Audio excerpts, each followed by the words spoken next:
Fox 2 Sportsworks starts now.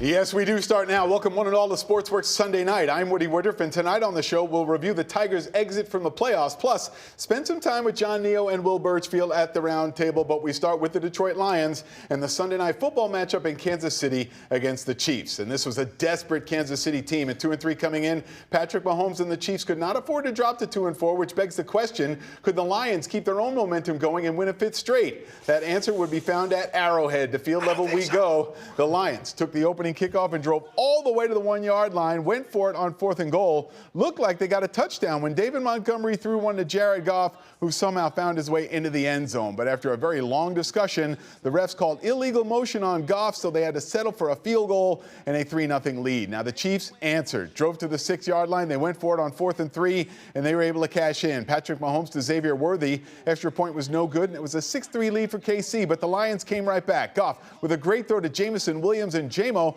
fought his way into the end zone. 22-yard score right there. 10-6 Detroit in front. Then it was Kansas City's turn.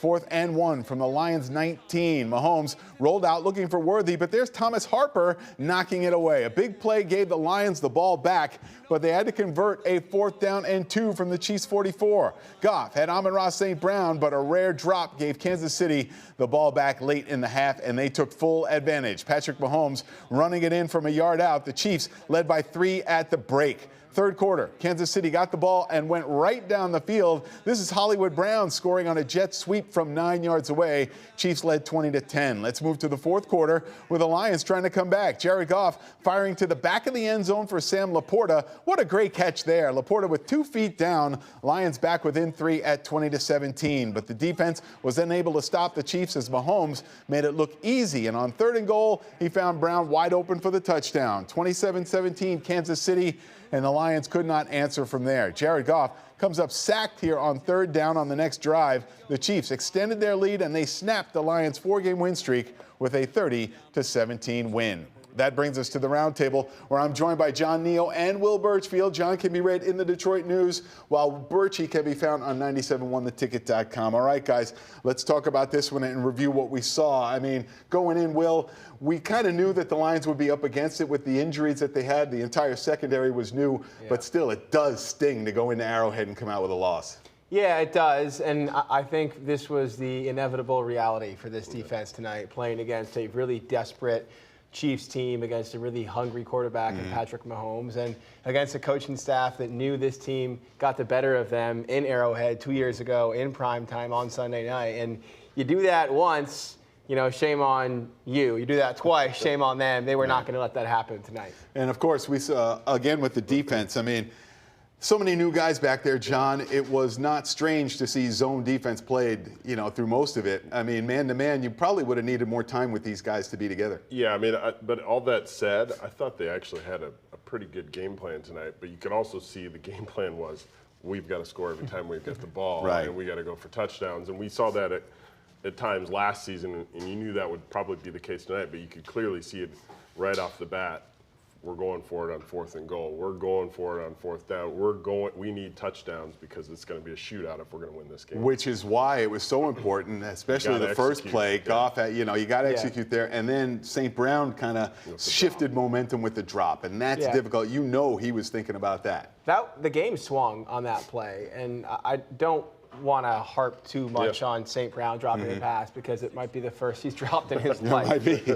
But that being said, they're driving there with a chance to take a 2-score lead or at least a touchdown lead into halftime.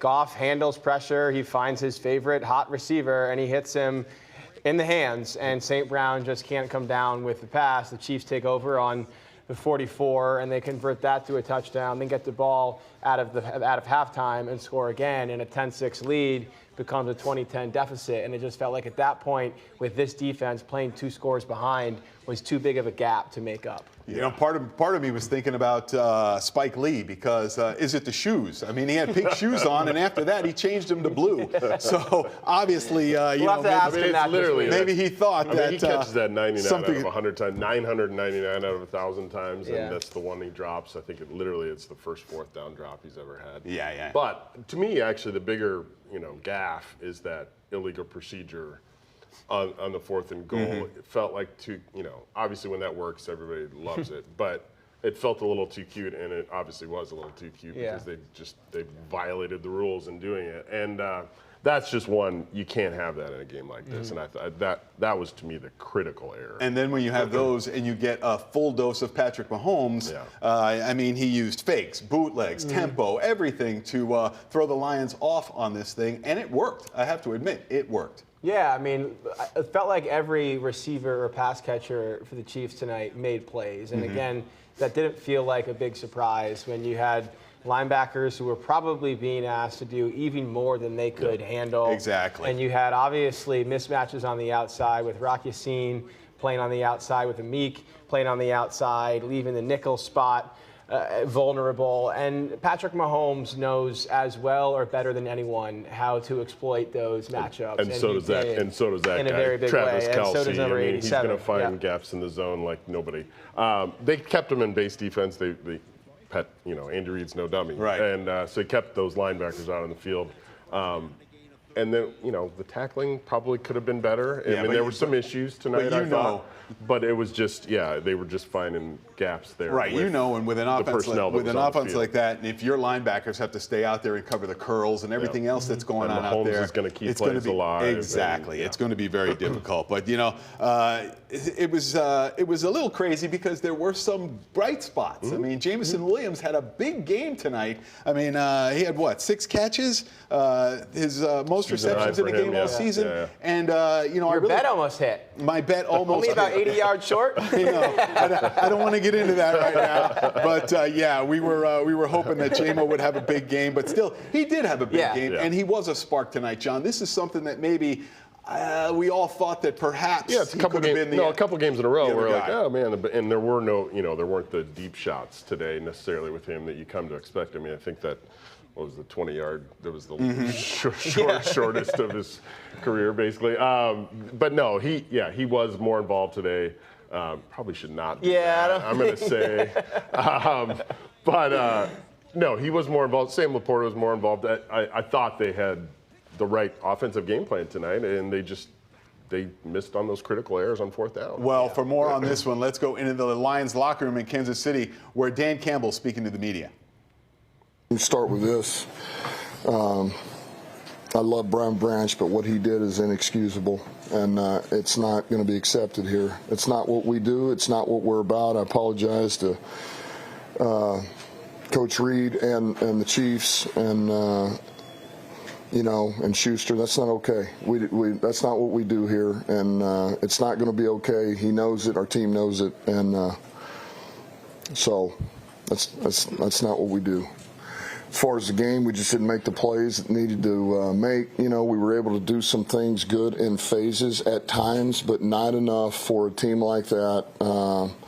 With the pedigree they have, the way they play, back at their house, we could not complement each other, and we weren't able to really make it a game. We really weren't. So that's really the story of the game. What level of disappointment you have overall? Yeah, I'm disappointed. I'm disappointed because it's been a long time since you're watching somebody kneel it 3 times in front of you, and it's not even close. You're down 2 scores. I mean, we got worked pretty good. So yeah, it's disappointing. It's really disappointing. How were they able to kind of take control of that game in the second half? Well, I'd say, look, they got some things going.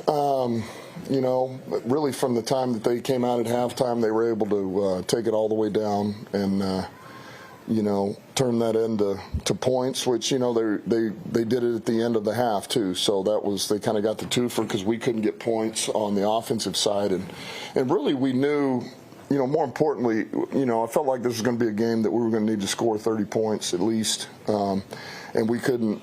That's to me is where more of this kind of came. We weren't able to get the points required,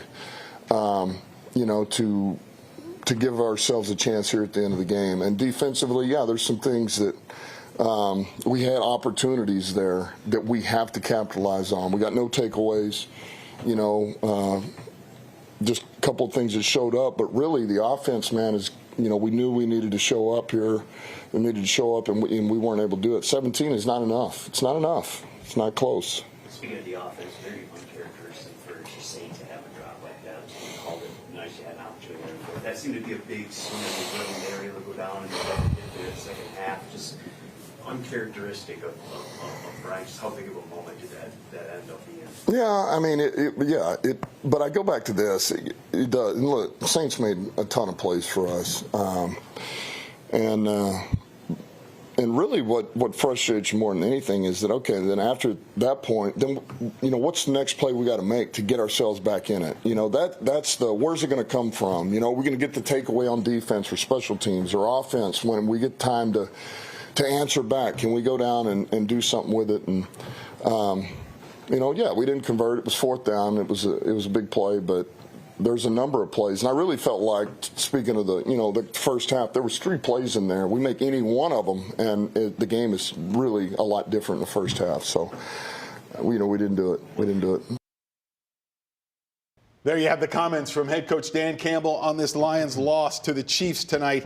And let's start where he started, the fight at the end of the game, okay? Obviously, Brian Branch showing a little bit of frustration at the end of the game. Did not want to hand slap with Patrick Mahomes. And I guess Juju Smith-Schuster saw that. Yeah. And when he got smacked in the head, then it all started. I mean, this was something that I agree with Dan Campbell. You can't see this from Branch, and this could be costly, Will. Yeah, look, the swipe to Juju's face in a vacuum probably isn't worth a suspension, but these things aren't considered in vacuums. No, They're considered with context. And here's the reality for a repeat offender.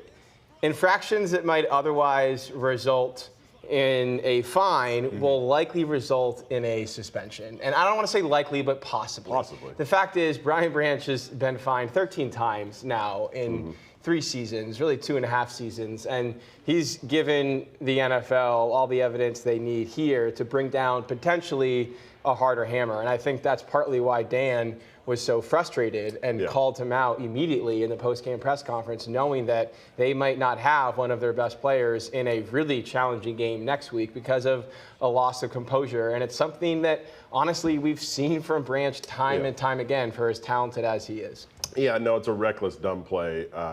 It's also in prime time on national TV, and that often plays a factor in these sort of things when everybody's watching. It sort of forces the NFL's hand. Also, I mean, they showed Juju Smith walking off, with towel over his nose. Maybe I don't know if he has an injury too from this as well, but he's in trouble. It's just a matter of to what degree. Really. Now we don't know if it's going to be a suspension or not. Yeah. Possible, Possible, but there's still more to get into this, and I got to take a break right now, but as soon as we come back, we will hear from Brian Branch about what happened, and maybe he can give us some more insight. You're in touch with Sportsworks Sunday Night. Back to Sportsworks Sunday Night. Woody Woodruff here with Will Burchfield and John Niyo. Before the break, we were talking about Brian Branch and the fight at the end of the game. Well, let's go back into the Lions locker room right now and hear from the safety on what happened at the end of this game. Brian, what happened at the end of the game there? I did a little childish thing, but I'm tired of people doing stuff in between the play and refs don't catch it. Like, they be trying to bully me out there, and I should have never did it, but it was childish. How do you process the way it went down for you guys tonight? Just having a winning streak snapped and coming in here against a tough opponent. We beat ourselves, honestly. What happened between the plays? What are you referring to? I got blocked in the back illegally, and it was in front of the ref. The ref didn't do anything, and just stuff like that. And I could have got hurt off of that, but it's still I still shouldn't have done that. So. That was at the end of the game. You're talking about someone hit you in the back? Yeah. Hit you in the back? Yes. So Juju in particular was the one that hit you? Or? Yes. Yeah. Was there other things that they were doing just in terms of maybe rubbing it in at the end? Yeah, they were. It was a lot of stuff, but I should have showed it between the whistle, not after the game, and I apologize for that. Brian Branch saying all the right things after this game, but still he's guilty of being irresponsible, especially at a time and a position where the Lions need it. If he is suspended, this comes at the worst time, at the worst position. No, right. Yeah. I mean, come on, they need him.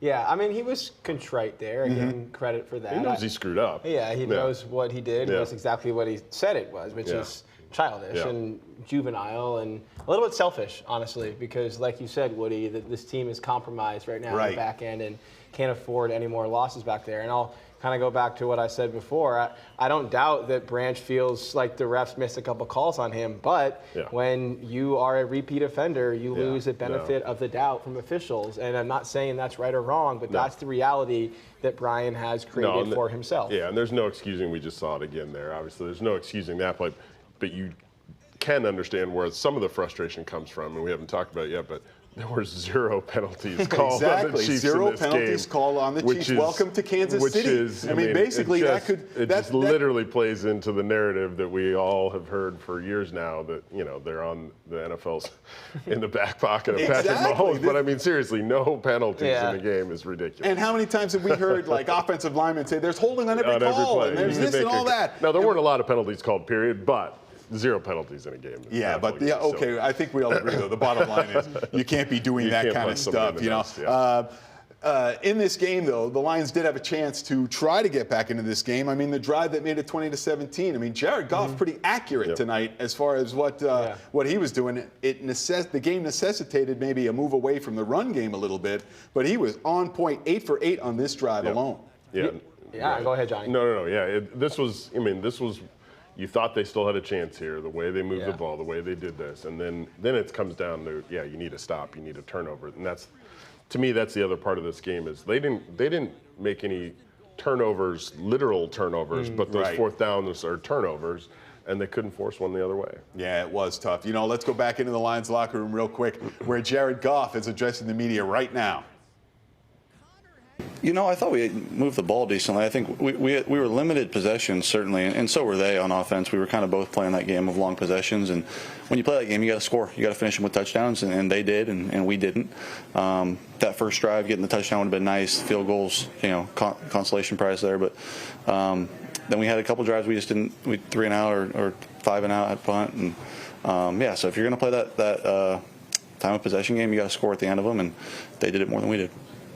What did the officials tell you about the nullified touchdown catch, and were you surprised at all that the call came down? Yeah, I got to do a little, I guess we all do a little research on what exactly went wrong, because my hands were not under center and I was set to begin the play. And as far as I was concerned, I thought that was the only thing I needed to do. They were saying that, I've never heard this, that I was, because of how close I was to the center, that then declares me as a quarterback, and then I can't go in motion. I was only under the impression that it was my hands under center. So that's a new version of that rule that I had never heard of, and I think a lot of our coaches had never heard of. And if that is the rule, then I guess we need to do a little bit more research on that. But just the review coming so late, did they say, I mean, you guys are lining up for the extra point, is that? Yeah, New York or? I don't know. It's essentially it's an illegal formation that they're calling from the booth, which I've never heard of, but that's not the difference in the game. It was a cool play that would have been fun to score on, and would have been nice to get a touchdown there, but I don't think that by any means would have flipped the game. There was a ton of other plays that they made that we didn't. One of the plays you did make was supported too there. Just how uncharacteristic of St. has been so reliable on those. Yeah, man. I mean, that's not it. It never happened. So it's just something I know he wants back, but it's not anything that we'll think twice about.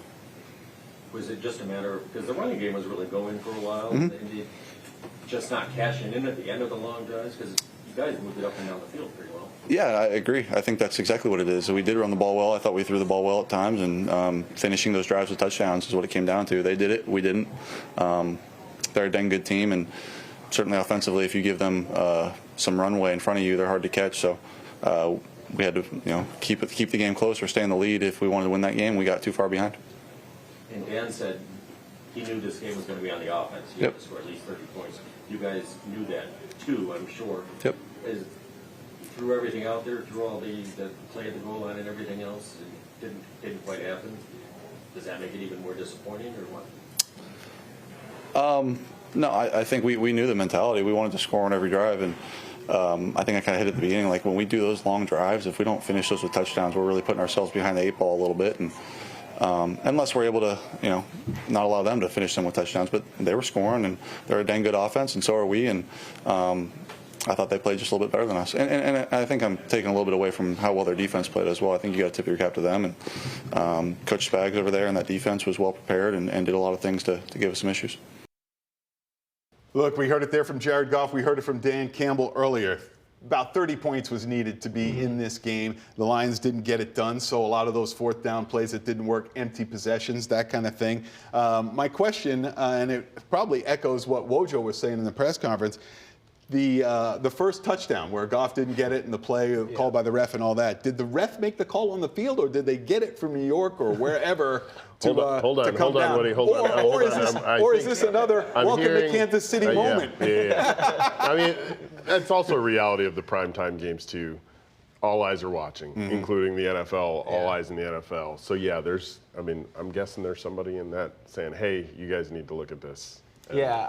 I go back to the Dallas trick play that worked until it got called back. And after that game, Dan explained that they actually ran that exact play by the officials beforehand, and it still didn't work when they needed it to. And I wonder if they should have done that with the officials today. And maybe they did, and again, it wasn't enough. But just about the Kansas City defense, which was really good in the second half, we'd be remiss not to mention Chris Jones, who he was good. Wrecked this Lions offense in the second half in particular. And he was under fire all last week in KC for some questionable effort in their most recent loss, for some undisciplined play, and for as well as Tate Ratledge and Christian Mahogany have played for 3 or 4 weeks now.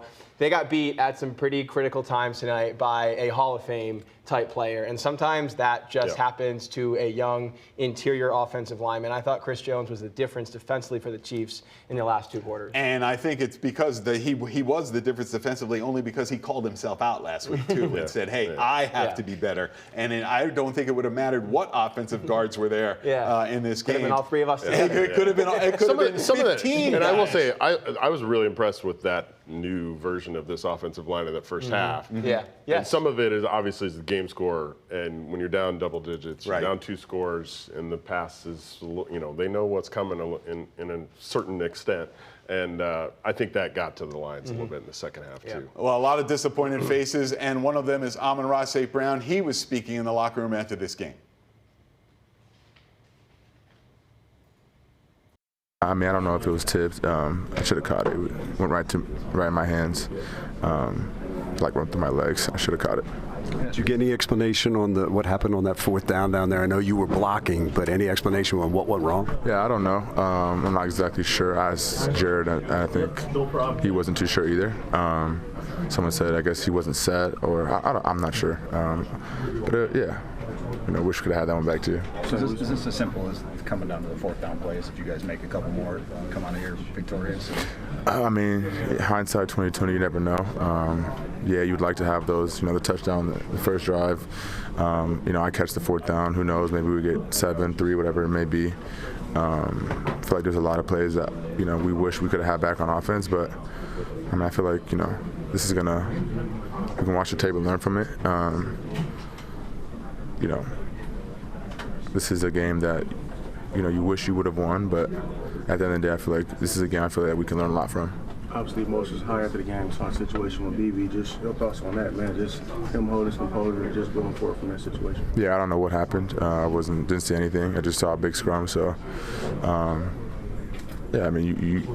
you'd like to not fight anyone after games. You'd like to try to win in between the lines, in between, the 60 minutes of when the game's happening. So I'm not sure what happened. I just saw a big scrum. You guys haven't lost 2 in a row in 3 years. How do you want to see your guys bounce back from this? I think that's mandatory for us. I think it's a good team in Tampa. I think one of the best teams in the league right now. NFC opponent is going to be a big game for us. So we got to, watch the tape, clean everything up, and, be ready to put a good week of work together. We get an extra day to rest, so that'll be good for us, and get back ready to go. The comments of Amon-Ra St. Brown in the Lions locker room after this loss to the Chiefs. Guys, we all know that everything looked really too easy for Kansas City, and especially in the second half of this game. And Amon-Ra talked about learning from this and all that kind of stuff. John, how do you expect this team to respond? Well, Dan's question was a good one too. I mean, they haven't lost a game since October 2022. They haven't lost 2 in a row. But they have arguably the best team in the NFC coming in here. I mean, one of the 2 or 3 best teams, along with them and Philly, coming in here this week on Monday Night Football. Place will be crazy.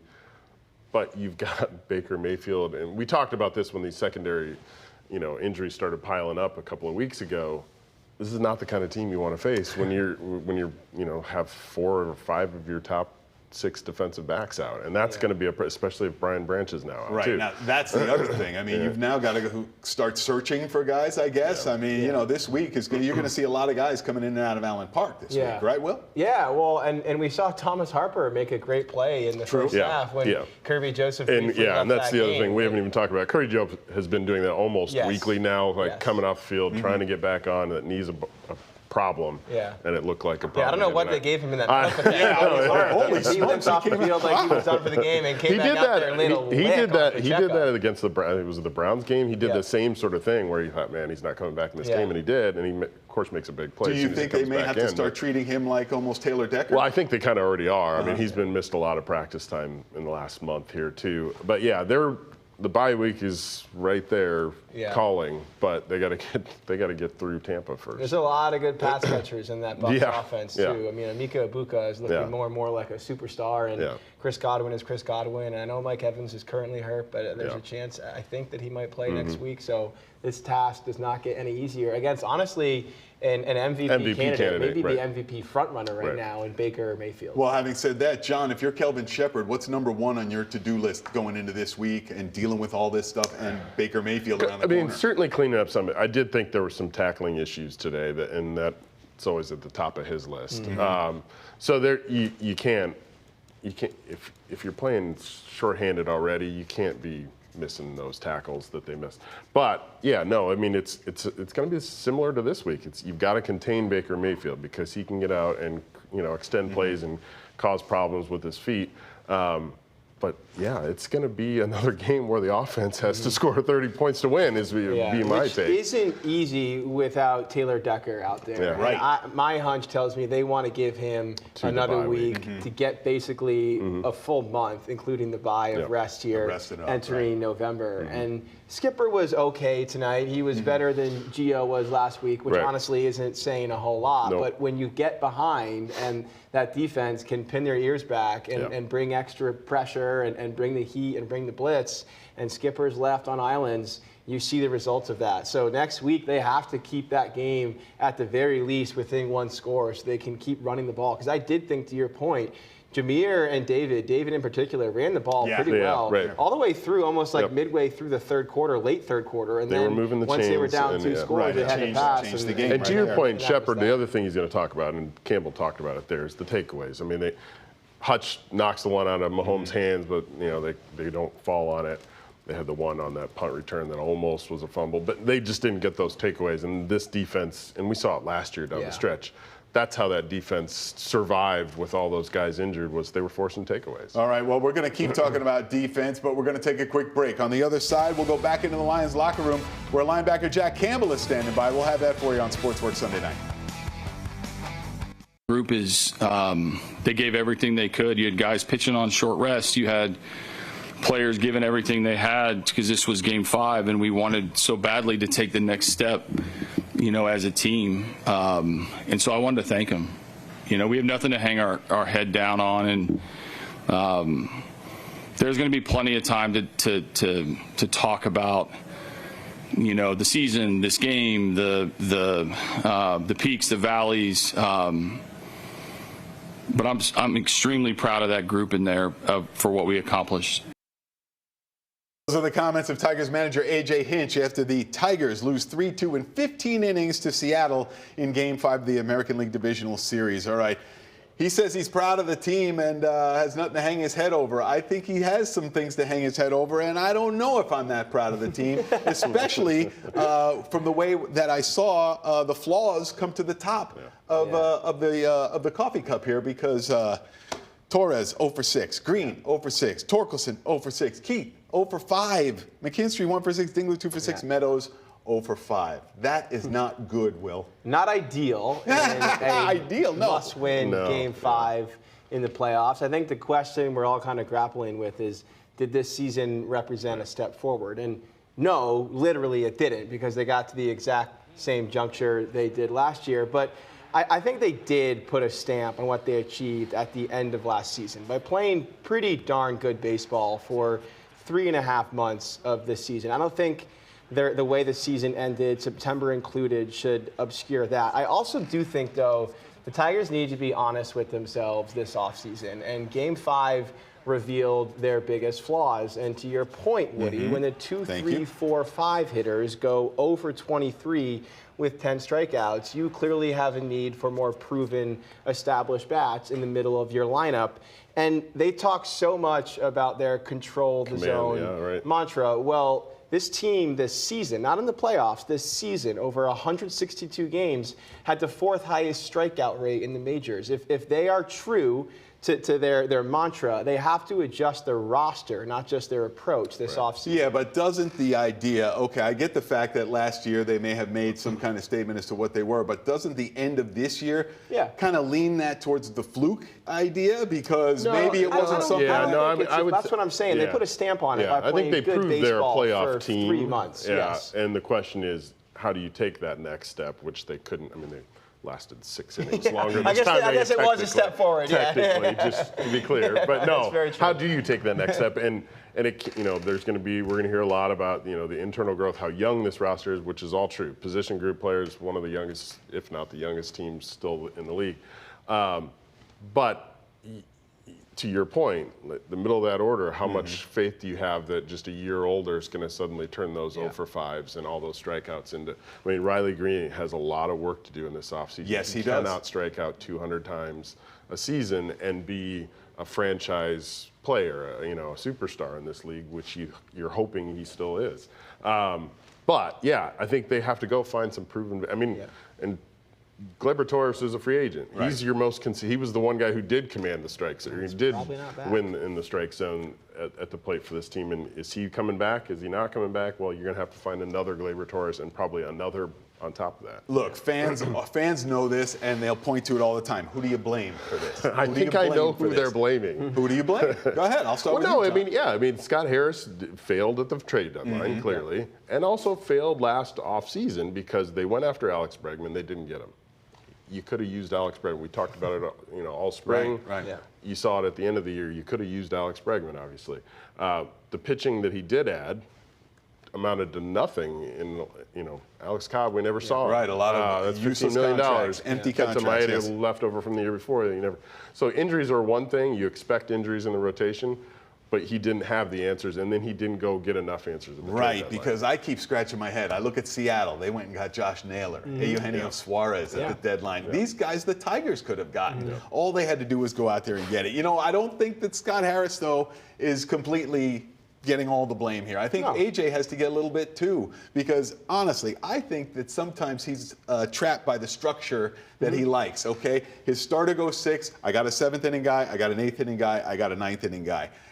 If your guy's throwing a no-hitter, are you worried about your 7th-inning guy? No. That's why I said I sometimes scratch my head at how he doesn't try to use all the tools in the toolbox to get wins. I think if there was ever a time for a harder conversation with Tarek Skubal about maybe pushing through 1 more inning, it was on Friday night when Skubal made it clear to AJ that he had 1 inning left in the tank after the 5th, and maybe that's a situation where AJ says, can you give us 3 more outs? Can you give us 15 more pitches? Because if we take you out of this game after 6, that lineup on the other side is going to be so relieved. And I feel like, to me, that's when you know it's the wrong decision to remove a pitcher from the game. If the opposing offense takes it as a blessing, you probably should leave him in for at least 3 more outs. But look, the fact that AJ got this cobbled together roster to 87 wins deserves a ton of credit and a ton of praise. I think he obviously the spotlight he optimized was on the move, the heck but out of this lineup all year, and certainly that pitching staff and that bullpen, especially with the injuries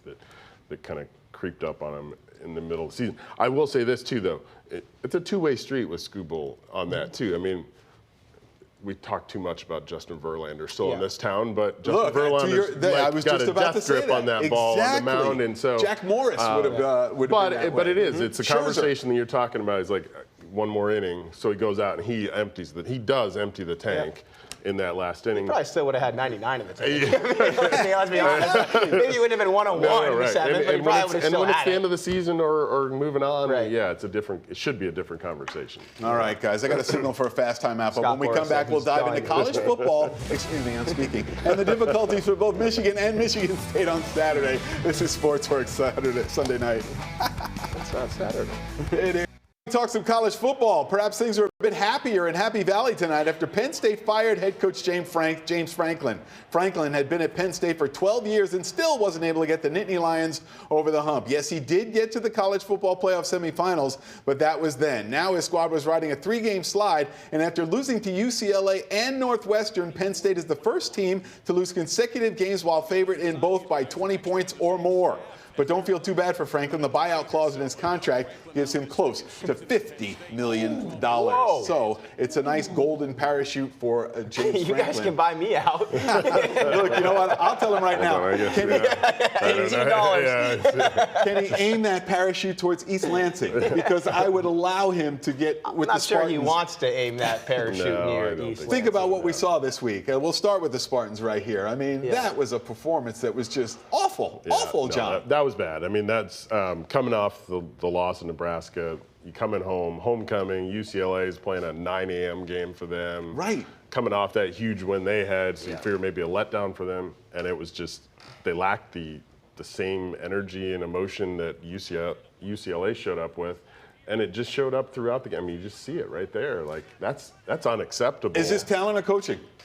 Both. It's got to be both, right? When you see, obviously the offensive line is kind of a disaster, but it's got to be partly coaching because the emotion, the energy, and the effort was not what you needed for a team this is a must-win game for them if they want to go to a bowl game and have a sort of any successful season here. And it doesn't look like there's any real impetus to get better on this team. I don't see any part of that team getting better, from quarterback to defensive back to O-line, D-line. I don't see it at all. You probably see them getting worse. And it felt like it might have been a must-win game for Jonathan Smith, too. I mean, that is not a loss that you can excuse to this fan base, to the boosters of this university. That's a really bad look. And you talk about talent. This is not going to help bring in the kind of talent you need. In fact, there already are recruits who seem to be backing out of commitments to Michigan State, having seen this team play this year. And whether or not Jonathan Smith stays, we'll see. If he doesn't, the next coach clearly needs to have some ties to this area and some connections to the Big Ten, not from California, not from Washington. I'm talking Big Ten country who can recruit this and a personality area that's going to win over. I mean, this was already. It was a tough spot for Jonathan Smith because he definitely doesn't have the backing of some of the big money donors. In the time left, let me get to Michigan though. Okay, it looked like another problem. It looked like they got beat by a mirror image of themselves against USC because it was long drives, touchdown, long drive, touchdown, long drive, touchdown. They couldn't come back. I think I was on here a couple weeks ago, and I said this Michigan team was looking like some of the great Harbaugh teams, the great pass rush and the great rushing attack. Well, when the pass rush is non-existent, as it was last night, this defense basically collapses because besides a couple players in the front seven, really the front four, there just aren't many playmakers on this defense, and they got exposed in a really bad way last night. And when you're giving up 49-yard runs on 3rd and 26, you kind of deserve to lose that game. Yeah, no, they looked unprepared too, to be honest, especially defensively. I mean, Lincoln Riley just sort of ate Wink Martindale's lunch in this game. But they looked unprepared, and there was just, we've seen that too many times in Sharon Moore's short All right, time. guys, I got to break again. There's still a little gas left in the tank. On the other side of the break, we'll present the NFL Play of the Day. You're plugged into Sportsworks Sunday night. Now for the NFL Play of the Day. And for tonight's Slice of Excellence, we go to the Sunshine State, where the Tampa Bay Buccaneers played host to the San Francisco 49ers. Could the Bucs move to 5-1? Well, in order for that to happen, Baker Mayfield would have to take over. And when you win, it solves a lot of stuff. 2nd and 11. Going for a big ball. Down the field. Got an open target. Oh, what a catch. Touchdown, Tampa Bay. Taz Johnson has his first NFL touchdown and a magnificent flip to go with it. my goodness, what a catch by Tez Johnson. The Buccaneers win at 30-19 and also receive the honor of our NFL Play of the Day. And that will bring our Sunday night sit-down to its conclusion. I'm Woody Woodruff. Thank you for watching. TMZ Weekend is next, right here on Fox 2.